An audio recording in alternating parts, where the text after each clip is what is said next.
Ils assurent, une série documentaire de podcasts de la CARSAT Bourgogne-Franche-Comté. 8 épisodes qui donnent la parole à des personnes dont la trajectoire professionnelle a été percutée par une maladie, un accident, un handicap. Ils assurent, 8e épisode, à la rencontre de Stéphanie Vuillet, qui travaille depuis des années dans la grande distribution. Des gestes répétitifs et le port de charges lourdes ont usé son épaule droite. Un accident du travail a ensuite entraîné une inaptitude à son poste.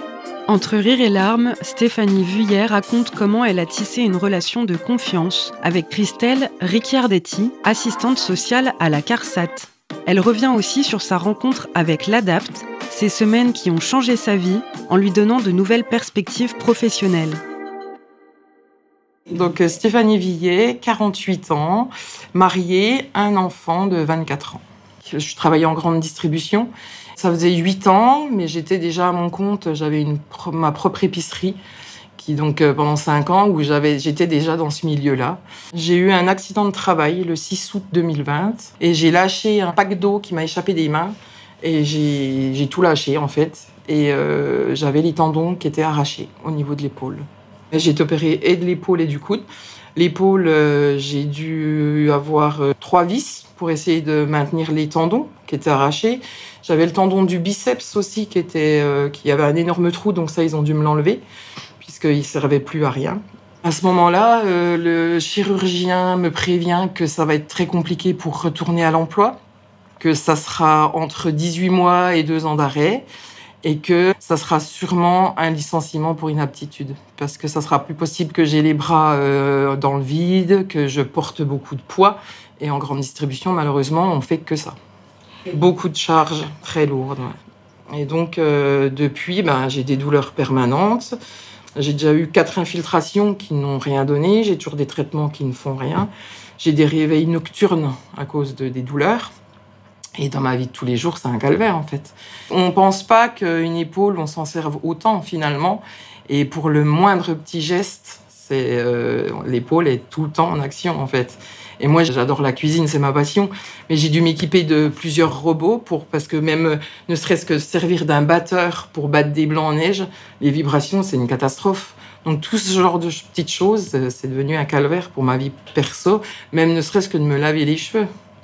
Donc je vais régulièrement chez la coiffeuse pour des shampoings parce que lever le bras, c'est pas possible.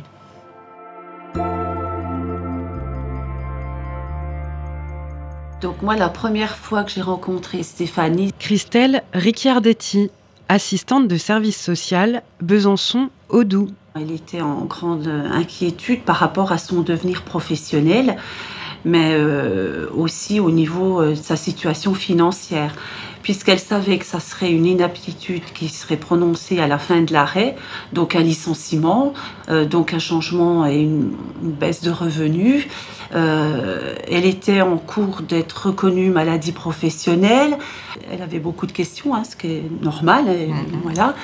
Donc, les premiers entretiens, c'était vraiment poser les choses, de lui communiquer les informations dont elle avait besoin à tout niveau, au niveau financier, professionnel, au niveau sécu, qu'est-ce que je vais devenir. Je voulais pas y aller au rendez-vous. Et c'est une copine qui m'a dit, il faut absolument que tu y ailles. Au vu de ta situation, tu pourras pas t'en sortir toute seule. Mais c'est compliqué parce qu'en fait, on se sent démunis et en plus, on a ce handicap qui nous arrive dessus. Et on se dit, mais comment je vais faire face à tout ça ? Et heureusement que je suis tombée sur Christelle parce qu'elle m'a énormément apporté. Il faut vraiment faire connaissance. Moi, ça n'engage que moi, mais moi, j'ai besoin de bien connaître où en est la personne, de comprendre son histoire, de ses difficultés, ses atouts, parce qu'ils en ont, mais on ne les met pas assez en avant. La particularité aussi de quelqu'un qui est en arrêt maladie, il s'entend perpétuellement dire « vous pouvez plus faire ci, vous pouvez plus faire ça, il faut envisager autre chose ». Mais à aucun moment, ils entendent « vous pouvez faire peut-être encore ça ». Et Stéphanie, moi j'ai pu constater que une fois qu'on a répondu à ces questions, elle s'est saisie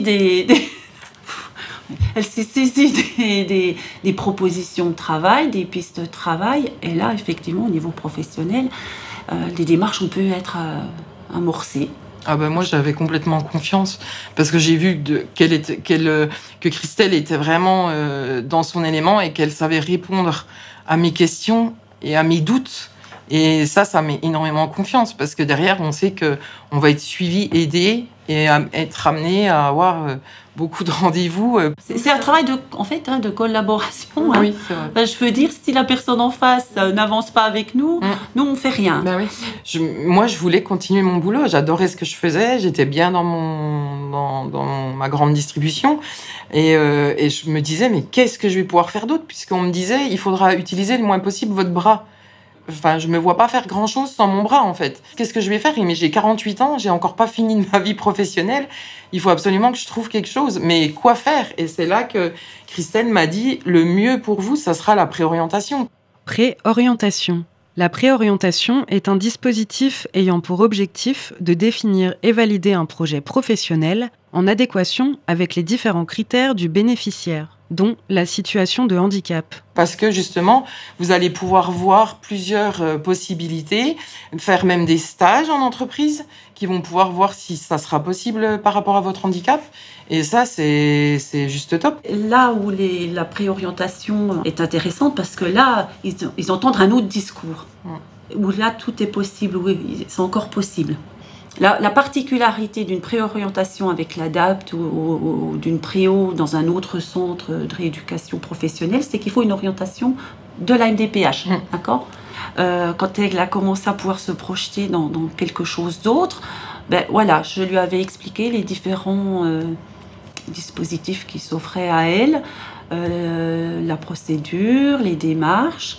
Et on avait instruit effectivement le dossier MDPH. Je l'avais aidé à instruire le dossier MDPH avec une orientation à l'ADAPT. Alors l'ADAPT, c'est une association pour l'insertion sociale et professionnelle des personnes en situation de handicap. Virginie Hamelin, adjointe de direction l'ADAPT, Bourgogne-Franche-Comté. C'est une association nationale reconnue d'utilité publique. Et en Bourgogne-Franche-Comté, nous sommes installés sur différents sites et nous faisons de l'élaboration de projets. La préorientation, alors oui, Christelle disait qu'il fallait une orientation de la MDPH pour pouvoir venir chez nous, puisque nous ne sommes pas un centre de formation lambda, puisque nous sommes un établissement médico-social avec un agrément de l'Agence régionale de santé. Et du fait, dans l'équipe, c'est une équipe pluridisciplinaire où, alors oui, on va dire qu'il y a le conseiller ou la conseillère en orientation professionnelle, mais il y a un médecin, une ergonome, une psychologue clinicienne. Nous avons un formateur en créativité. On a le coach sportif. C'est un dispositif, si on le fait à temps plein, qui est 30 heures par semaine, qui dure 14 semaines.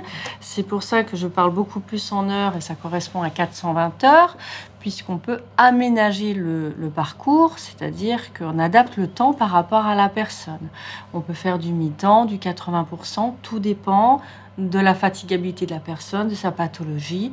Et on a également la possibilité, on va dire que c'est grâce à la Covid, pour le coup, où vraiment on s'est adapté avec le distanciel, avec la formation ouverte à distance. Et donc, on peut le mettre en place très facilement, puisqu'on met à disposition l'ordinateur. Il n'y a pas besoin d'investir dans un ordinateur pour pouvoir travailler chez soi. Quelqu'un de très actif à la base. Et là, je me retrouvais chez moi, rien faire, toute la journée. Et du coup, c'est vrai que rien que de fait de remettre son réveil, de se lever le matin et de venir, moi, j'étais dans un bien-être. Déjà, rien que ça, c'était déjà... c'était évolutif, mais c'était fou, quoi. De revenir, de faire des cours, de faire de l'informatique. Moi, j'avais jamais trop pratiqué l'informatique au niveau de mon travail, puisque j'avais pas vraiment d'utilité. Et du coup, aujourd'hui, je me dis, cette préorientation, elle a été d'un bénéfice 300%. Parce qu'aujourd'hui, je suis repartie en formation. Et si j'étais pas venue à l'ADAPT faire ces 14 semaines, je ne sais pas comment j'aurais fait pour commencer ma formation. C'est tout un travail de réflexion. En tout cas, les premières semaines, c'est énormément de réflexion sur soi-même, sur les environnements de travail qui vont attirer la personne, les gestes et activités professionnelles, les valeurs de la personne, les centres d'intérêt de la personne, l'environnement économique dans lequel elle habite. Et nous, on va dire qu'on est plutôt le garde-fou par rapport à l'état de santé. On demande finalement aux personnes qui viennent chez nous de tenter de faire abstraction de leurs problématiques santé. Nous, on est le garde-fou, mais pour qu'ils ouvrent vraiment le champ des possibles. Des personnes arrivent, elles ont déjà des projets en tête, c'est bien. Il y en a qui n'ont aucune idée, c'est bien aussi. Et on travaille en individualisant au maximum, mais en groupe quand même, puisque le groupe est vraiment important. Enfin, en parallèle, il y a aussi des évaluations qui sont faites, alors un peu type scolaire, et c'est ça qui fait un petit peu peur à nos bénéficiaires. Français maths, mais c'est quand même très éloigné de ce que l'on peut faire à l'école. Ouais, c'était vraiment ce qu'on avait fait au collège, lycée surtout. Et puis après, il y a l'étape d'enquête métier, c'est-à-dire qu'on leur demande de rencontrer des professionnels du métier pour voir si la représentation qu'ils en ont est bien en phase avec la réalité, mais aussi pour voir si l'environnement, parce qu'il y a des métiers qui peuvent se faire dans certains types d'environnements par rapport à la pathologie, puis pas dans d'autres. Donc voir si l'environnement de travail correspond aussi à leur handicap. Et quand vraiment il y a une bonne approche, c'est l'occasion aussi de parler, de faire sa demande de stage. Mais ils sont prêts. Ils ont préparé une lettre de motivation, ils ont un CV mis à jour. Donc, ils peuvent de suite dégainer leur CV, leur lettre de motivation, les laisser. Et même si ce n'est pas la personne qu'ils ont rencontrée qui est décideur, elle va en parler, dire « ça s'est bien passé, elle a l'air motivée. » Enfin, Bon, et ça aboutit pas toujours, mais ça aboutit. J'ai fait un stage en secrétariat médical. Et là, ça a été une révélation. Parce que clairement, je me suis dit, c'est ça qu'il faut. Et à la base, je devais faire 1 semaine et j'ai fait 10 jours parce que ma tutrice a voulu me garder. Puis moi, je voulais plus revenir. Moi, je voulais vraiment garder le contact, puisque en grande distribution, c'était ma principale activité quand même. Je suis beaucoup dans la bienveillance et dans l'empathie. Donc là, on était vraiment à 300% dedans. Et le relationnel, vraiment, est au bien-être des personnes, en fait. J'ai attaqué une formation depuis le 3 octobre jusqu'au 14 juin, 9 mois, avec 2 stages de 5 semaines. J'en commence un le 20 février, là, à l'hôpital Mingeot, en service hématologie. J'appréhende un petit peu, parce que c'est un service quand même très, très costaud, je pense. Donc, j'ai rencontré l'équipe déjà. Ça s'est super bien passé. Elles m'attendaient avec impatience. Elles m'ont déjà proposé éventuellement faire les remplacements d'été et de m'embaucher après. J'ai dit, attendez, on va déjà voir si vous me convenez et si moi je vous conviens. Parce que il y a beaucoup de travail, quoi. Là, on n'a aucune inquiétude sur un futur emploi après notre formation. Il faut absolument obtenir la formation.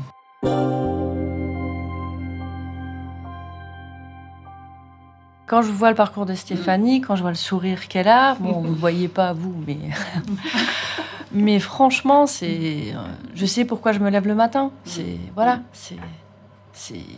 une vraie réussite, une belle réussite. Qui n'est pas finie. Qui n'est pas finie, mais Stéphanie, c'est une personne qui a repris vraiment confiance en ses capacités et qui avance, Elle peut être fière d'elle parce que j'ai vraiment pu constater tous les efforts que ça lui a demandé, l'énergie. C'est vrai que c'est quelqu'un de très actif. C'est ce qui a permis aussi qu'elle en est là, quoi, Stéphanie, parce qu'elle va aussi chercher l'information, elle n'hésite pas à faire les démarches, à contacter, si elle ne comprend pas, elle le dit. Je suis fière de moi, de mon parcours, même si ça a été très, très compliqué. Mais j'ai eu des bonnes personnes autour de moi pour me faire avancer et avancer dans un projet professionnel en lequel je ne croyais plus.